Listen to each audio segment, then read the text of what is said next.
Malam Al. Eh, Kenalin dulu ya. Namaku Sasha. Aku ingin bercerita. Dan ceritaku ini aku beri judul Khayalan Isi Hati.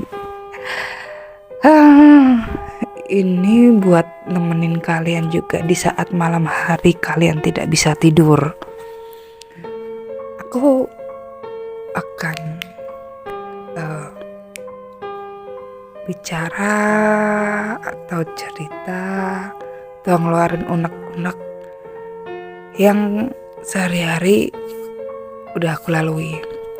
Ini ada ceritanya sih ngebetein banget sih sebenarnya, tapi endingnya happy. Awalnya gini, malam minggu adalah hari dimana selalu kita yang berpasangan ya, atau yang berpacaran, hari itu kan biasa buat mereka berkencan karena memang cocok juga di hari-hari weekend gitu. Terus cowok aku yang tadinya kita cuma duduk-duduk di rumah, jarang kemana-mana, dan mendadak tuh tumben-tumbenan juga cowok aku tuh ngajakin aku keluarlah kita ke salah satu mall yang ada di Semarang. Di situ kita muter-muter cari-cari sesuatu, dan endingnya nggak dapet, dan kita jalan lagi, nongkrong, kita ngobrol seperti ya biasalah anak-anak muda ya kan, kegiatannya kalau malam minggu cuma begitu. Terus di saat perjalanan mau pulang, aku ngerasa kayak ada yang aneh dengan motor pacar aku. Tapi aku gak mau ngomong sih sama pacar aku karena takut dia tersinggung, atau takut kalau memang kejadian. Karena di sisi lain semua apa yang aku rasakan itu hampir 80% itu jadi kenyataan. Ya mungkin percaya gak percaya sih ya, tapi ya gimana lagi kalau namanya feeling dan selalu tepat itu jadi bikin perasaan hati aku tuh jadi harus waspada. Dan malam itu juga setelah kita muter-muter main kesana kemari malam mingguan, kayaknya kita pulang ke rumah. Nah di saat di rumah, tahu-tahu pacar aku bilang, yuk keluar bentar, ada sesuatu yang belum aku beli, katanya gitu. Ternyata apa? Rokok adalah hobi pacar aku. Ya udahlah ya, karena dia nggak mau pergi sendiri, ya udah akhirnya aku temenin dia untuk ke toko di dekat rumah buat beli rokok. Nah di saat itu juga kita udah beli.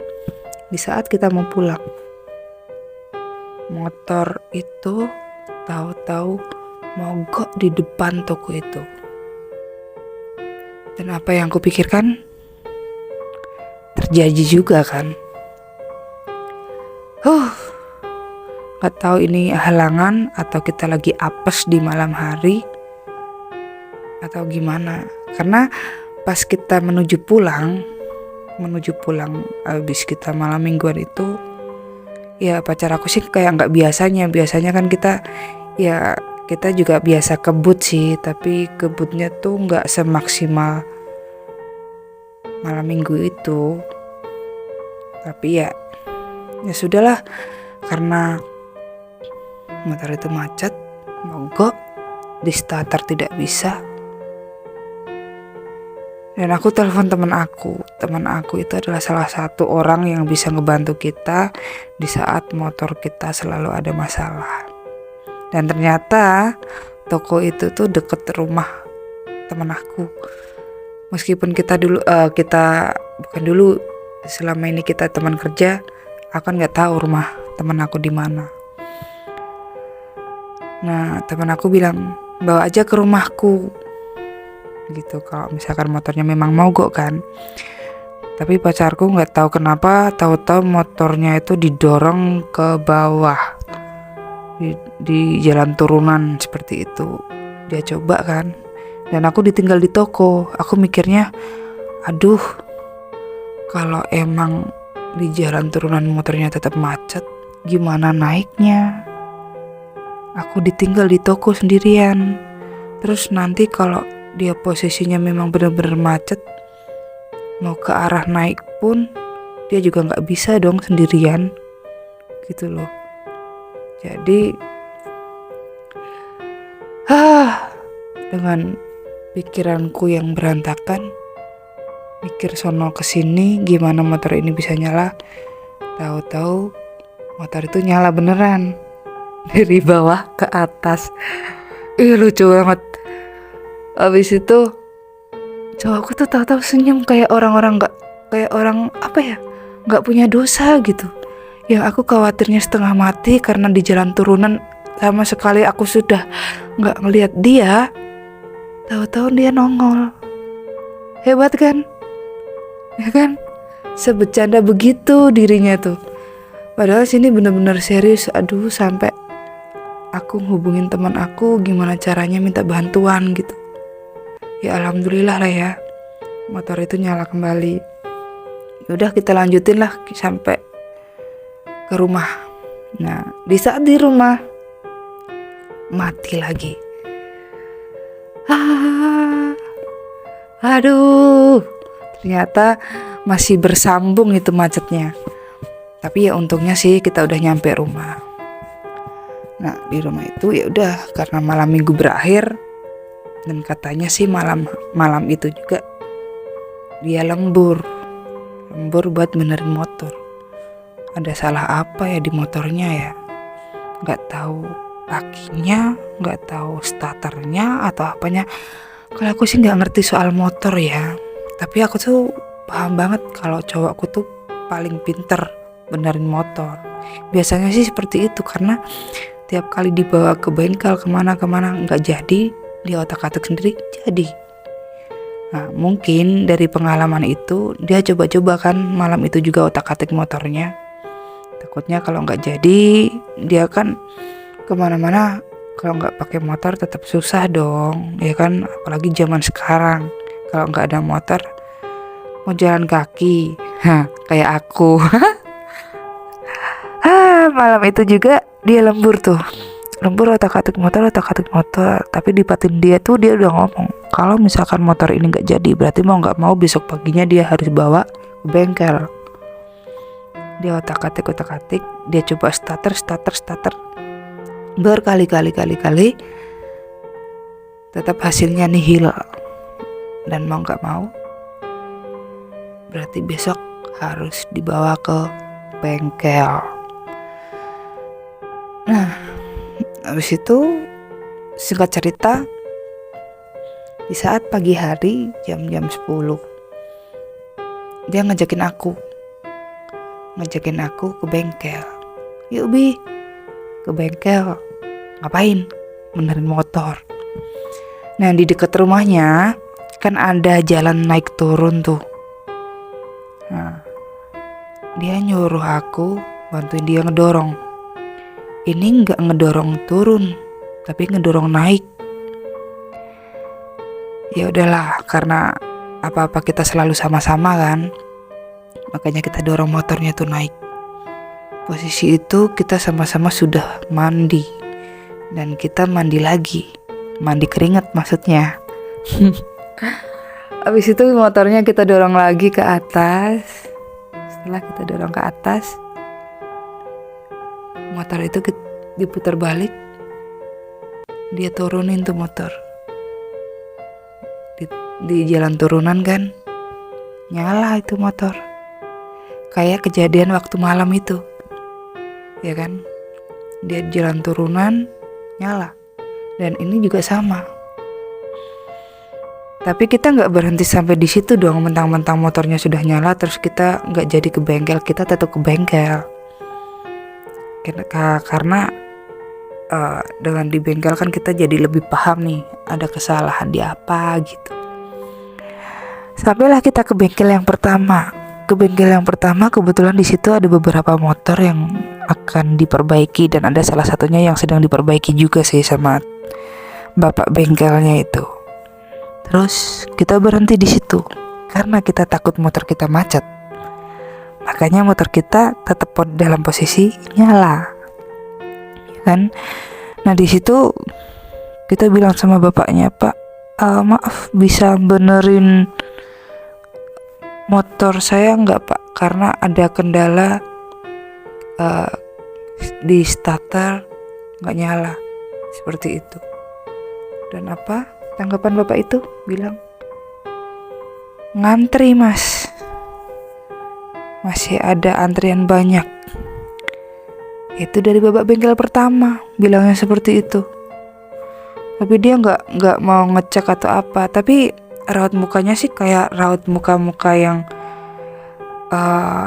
nggak meyakinkan gitu loh. Terus nggak ada etikat baik buat ngeliat-ngeliat dulu gitu.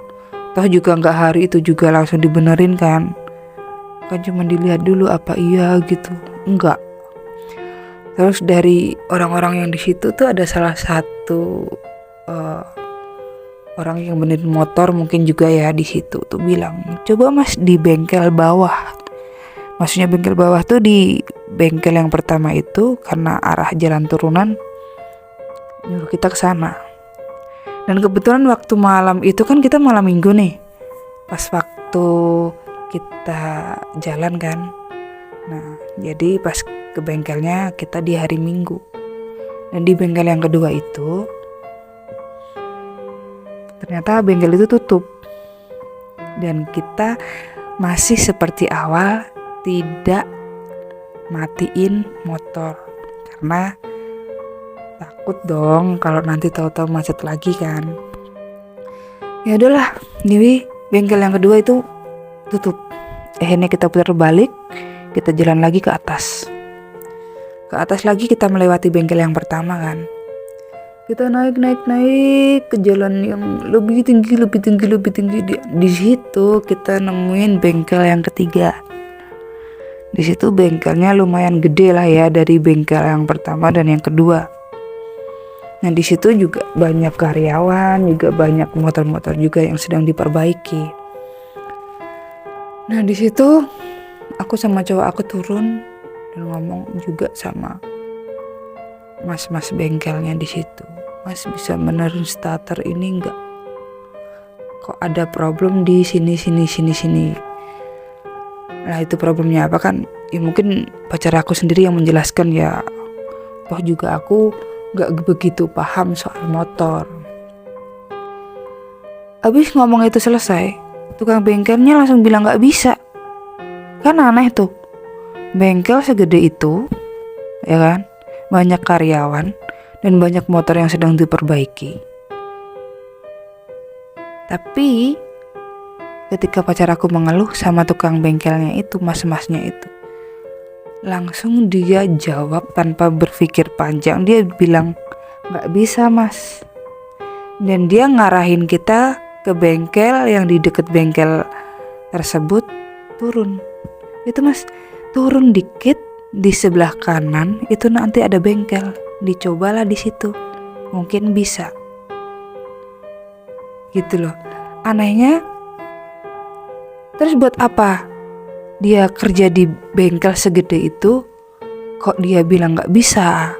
Kalau misalkan dia gak bisa kan ada beberapa teman kerjanya nih yang ada di situ kan.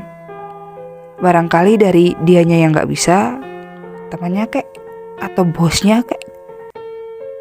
Jadi kita sebagai customer tuh datang ke situ, tahu-tahu yang kerja di situ langsung bilang nggak bisa. Ya sudah lah ya. Ya ada baiknya juga sih dia ngasih saran juga sih untuk ke bengkel yang keempat. Oke lah, kita turun ke bengkel yang keempat. Nah di bengkel yang keempat itu kita ketemu sama bapak-bapak yang punya bengkel di situ.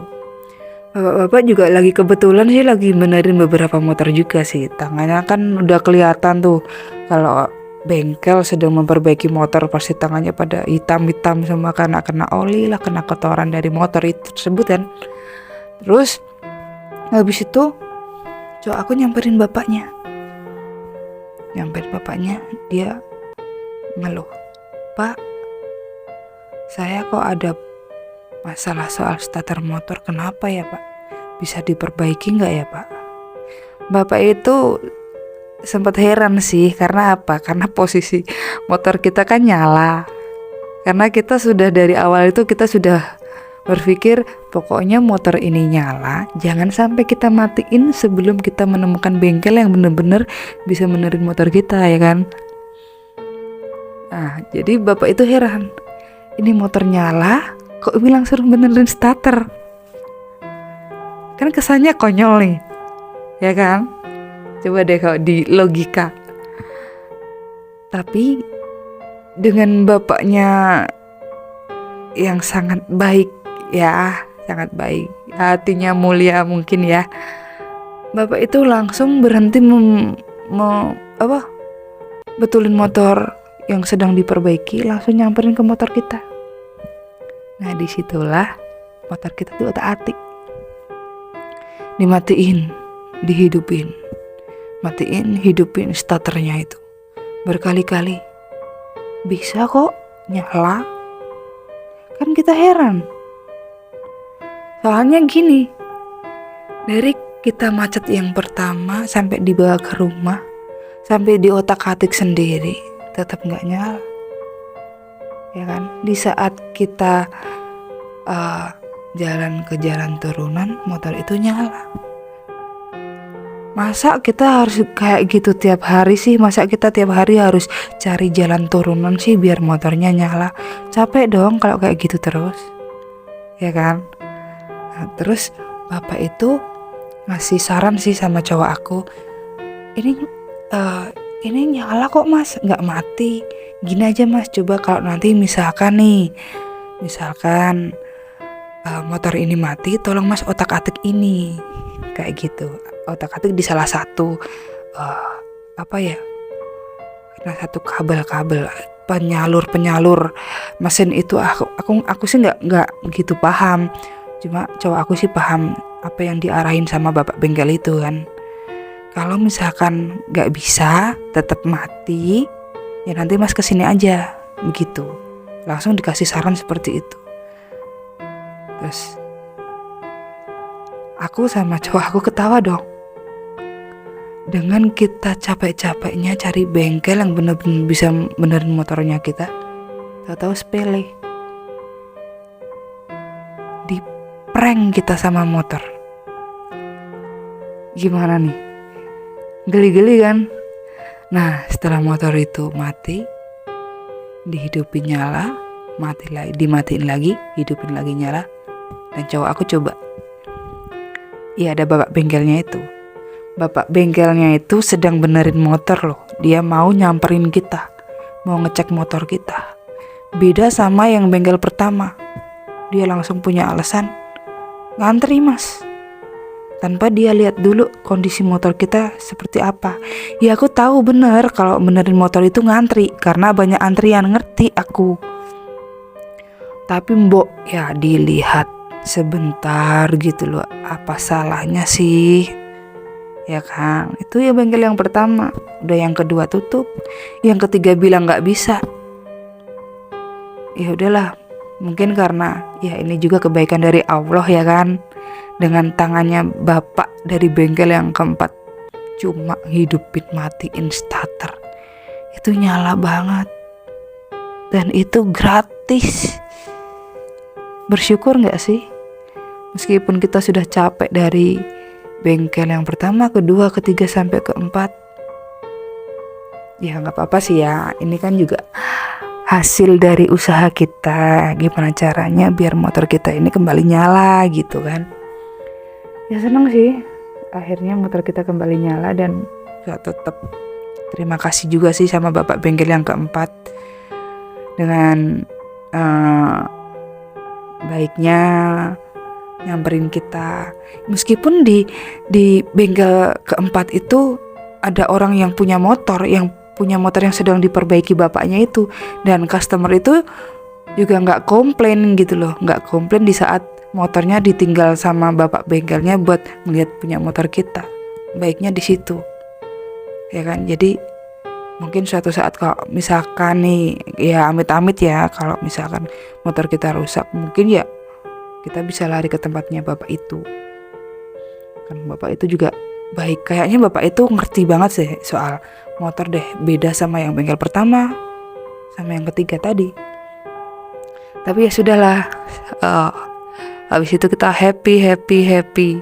Dan yang lebih happynya lagi, setelah motor itu dalam keadaan baik-baik saja, akhirnya pacar aku ngajakin aku jalan lagi. Nah di situ yang tadinya berminggu